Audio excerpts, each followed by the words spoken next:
I just...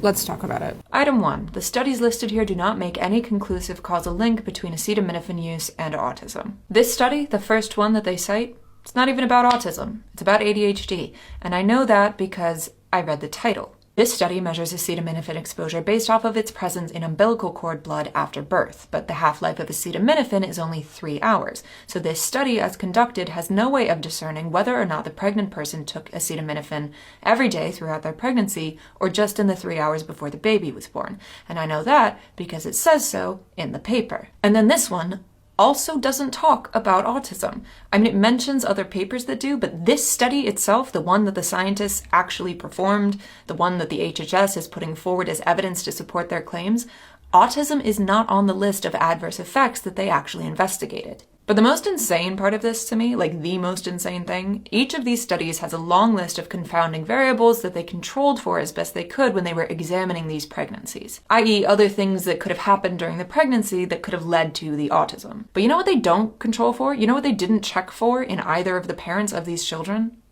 Autism. Item 2. Acetaminophen is often taken in response to other things that may be linked to autism. Autism is so complicated. Basically, every expert agrees that there is very likely no single root cause of it. It must be a combination of biological and environmental factors. Some of those biological factors may be inherited from your parents, and they may manifest in ways that lead your parents to take acetaminophen. People take acetaminophen to relieve pain and fever. There are so many things that might cause a person to develop pain or a fever, and those causes can be exacerbated by physical or hormonal stressors, like, I don't know, pregnancy. So many underlying genetic and physiological conditions may cause discomfort that lead a person to take more acetaminophen.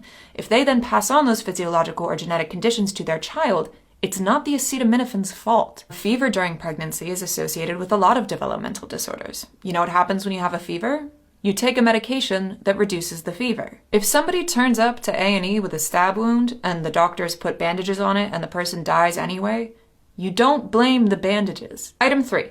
Publication bias. All scientific studies result in what is called positive or negative data. It doesn't mean that the data is good or bad, it just means we found evidence of something or we didn't find evidence of something. It is extremely difficult to publish negative data, which means that studies that find no evidence of a causal link between a behavior and a disorder are much less likely to get published than studies that find some kind of positive correlation. It's that classic fallacy where the news will always report on a bridge that collapses and kills a bunch of people, but they never really report on bridges that don't collapse, which happens every day. Publication bias causes all kinds of problems across the board in scientific research.